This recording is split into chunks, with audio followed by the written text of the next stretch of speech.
सभी का मेरे YouTube चैनल पूजा से स्टोरी कॉर्नर में स्वागत है। पिछले एपिसोड में आपने देखा कि अहाना और माखन लाल को पता चल जाता है कि यह घर रुद का है और रुद की ही आज सगाई होने वाला है। यह दोनों कैसे भी करके वहाँ से निकल जाते हैं। माखन लाल राघव और अहाना की आज ही सगाई करने के लिए कहता है। दोनों बिला पहुँचते हैं।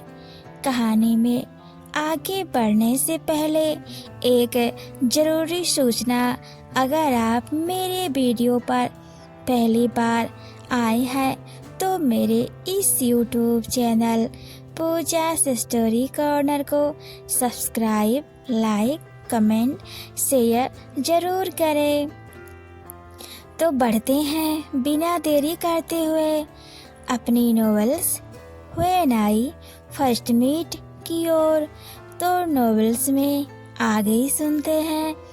रुद अपने घर पहुंच जाता है। वह शेखर से बोलता है, अब तुम जाओ और यह लो अपने कपड़े पहन लो। शेखर अपने कपड़े पहनकर नीचे आ जाता है।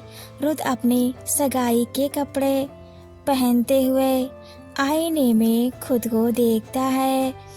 उसके चेहरे पर कोई खुशी नहीं होती है, पर वह यही सोचता रहता है कि उसकी ज़िंदगी में जो खालीपन है अहाना ही उसे दूर कर सकती है। रजनी के साथ सगाई तो करनी ही होगी।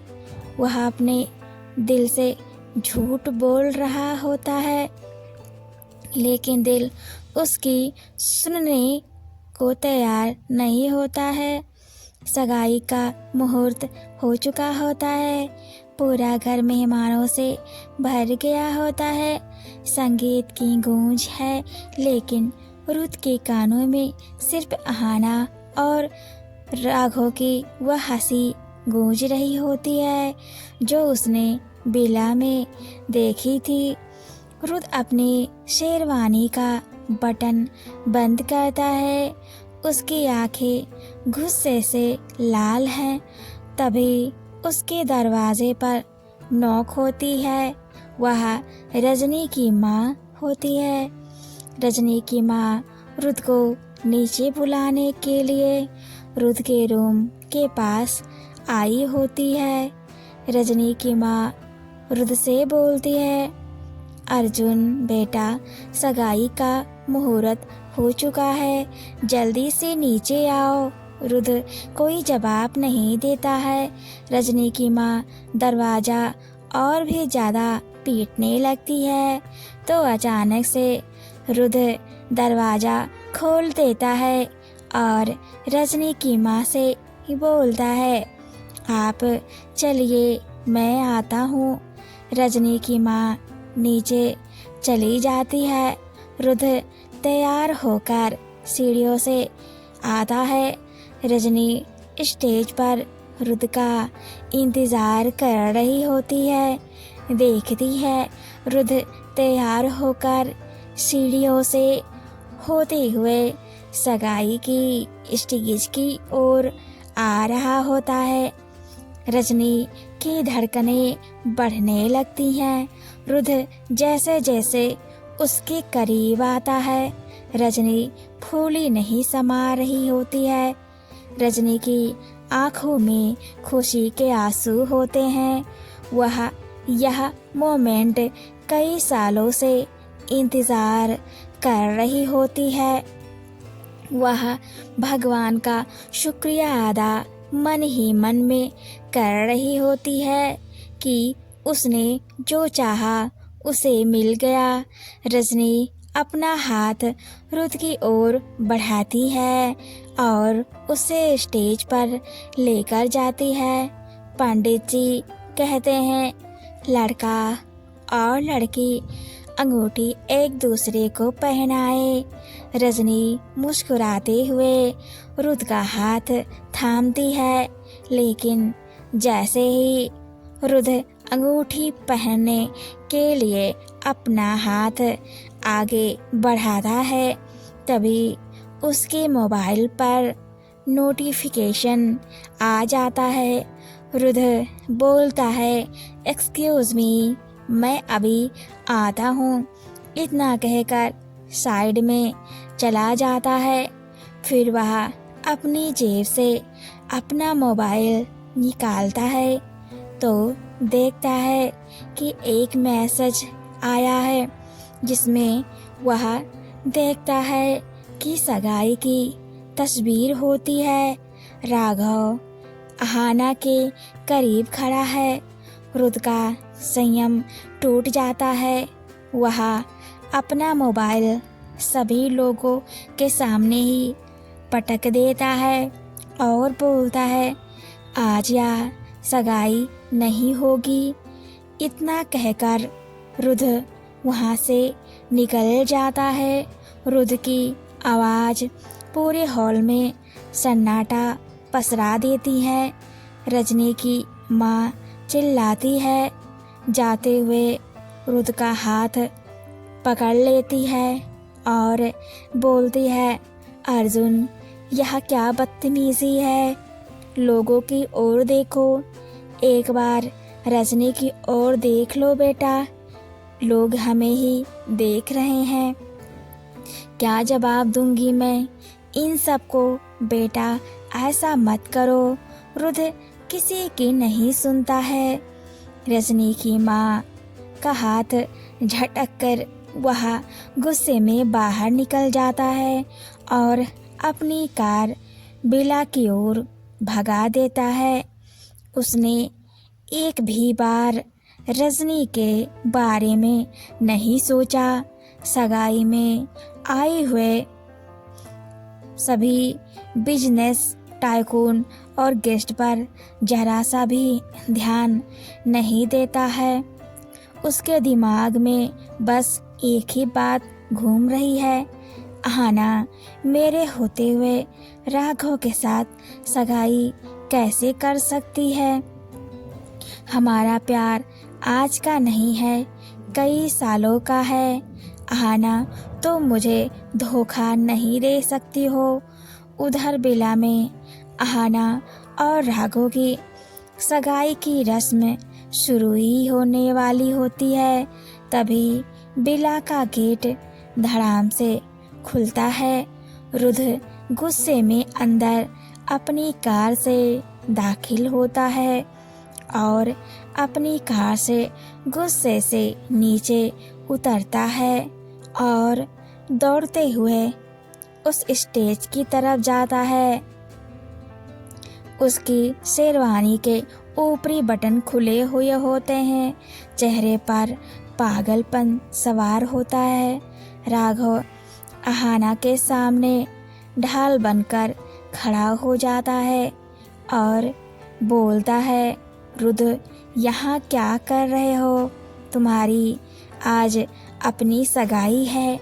रुद्र राघव की ओर गुस्से भरी नज़रों से देखता है और एक कड़वी हंसी हंसता है और अपने सिर पर हाथ फेरता है और बोलता है, सगाई, मेरी सगाई तो उसी दिन हो गई थी जब मैंने अहाना को पहली बार बचाकर अपनी कार से अपने घर में लेकर आया था।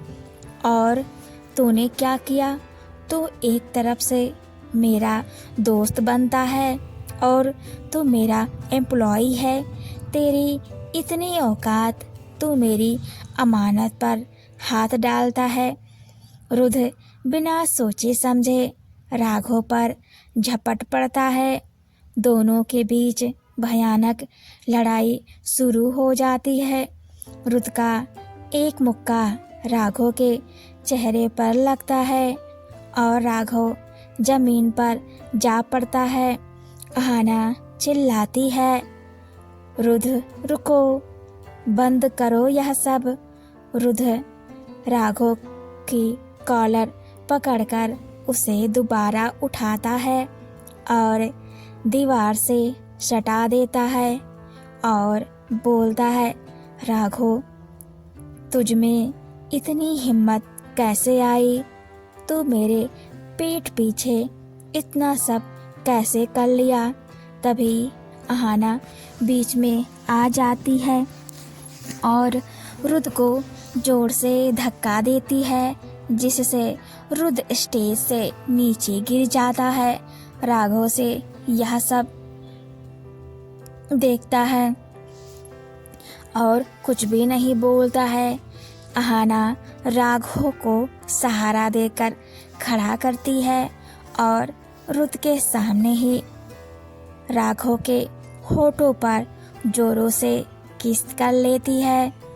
रुद्र यह सब देखकर स्तब्ध हो जाता है और झल्ला उठता है और चिल्लाता है, अहाना स्टॉप इट। पर अहाना चिल्लाते हुए बोलती है, रुद्र, मैं राघव से प्यार करती हूँ, बेइंतहा प्यार करती हूँ। तुमने मुझे एक भी बार ढूंढने की कोशिश नहीं किया। सोचा मैं किस हाल में हूँ। मैंने सबको खो दिया था। एक उम्मीद मिली जब मुझे पता चला कि मैं माँ बनने वाली हूँ।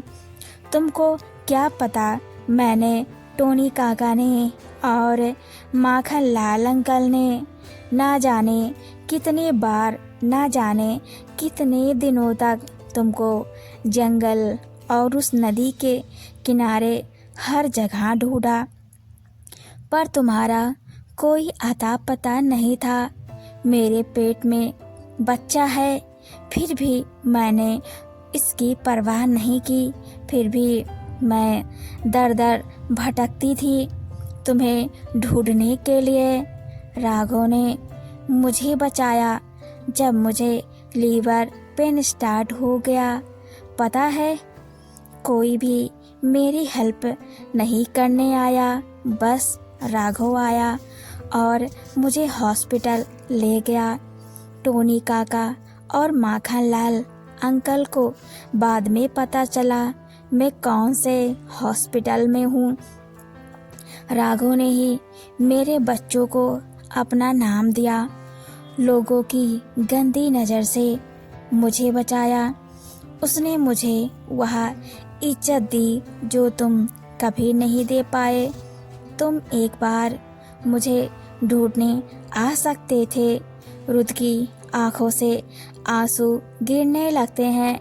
रुद्र बोलता है, आना, मेरी याददाश्त चली गई थी और मुझे कुछ भी याद नहीं था।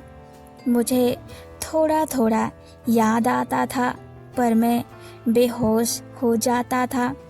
मुझे हमेशा लगता था कि कोई कमी है और वह कमी तुम थे। अहाना, प्लीज़ अहाना, यह सगाई मत करो। तुम जो कहोगी मैं वही करूँगा। मैं राघव के साथ कुछ भी नहीं करूँगा। दोनों बच्चे मेरे ही बच्चे हैं और तुम मेरी हो। अहाना बोलती है, यह बच्चे सिर्फ और सिर्फ मेरे हैं। इन पर सिर्फ मेरा ही अधिकार है। मैं डिसाइड करूँगी कि मुझे क्या करना है। यह बच्चे राघव को पिता मानते हैं और हमेशा मानते रहेंगे। अपनी सगाई पर वापस जाओ और हमें हमारे हाल पर छोड़ दो। रुद्र असहाय महसूस कर रहा होता है, उसका सीना फट रहा होता है।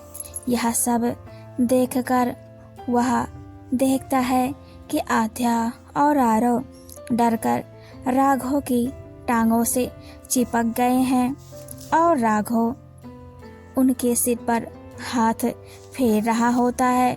रुद्र को अपने किए पर शर्मिंदगी महसूस होती है।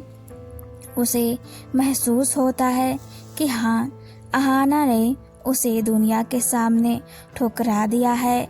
रुद्र बिना कुछ बोले पीछे हटता है। उसकी आंखों में अब प्यार की जगह गहरी काली नफरत ने ले ली है। वह बिला से निकलते हुए कुछ बुदबुदाता है। आहाना, तुम मेरी नहीं हो सकती तो तुम्हें राघव का भी नहीं होने दूंगा। दोस्तों, नॉवेल के नेक्स्ट एपिसोड में हम देखेंगे कि रुद्र अब क्या करेगा। क्या वह वापस जाकर रजनी से सगाई करेगा या नहीं करेगा। राघव के सिर पर कौन सी नई मुसीबत आने वाली है। राघव का अगला मूवमेंट क्या होगा। रुद्र का अगला टारगेट क्या होगा, तो देखते हैं नेक्स्ट एपिसोड में। तो बने रहें पूजास स्टोरी कॉर्नर में। Thanks for watching and keep supporting.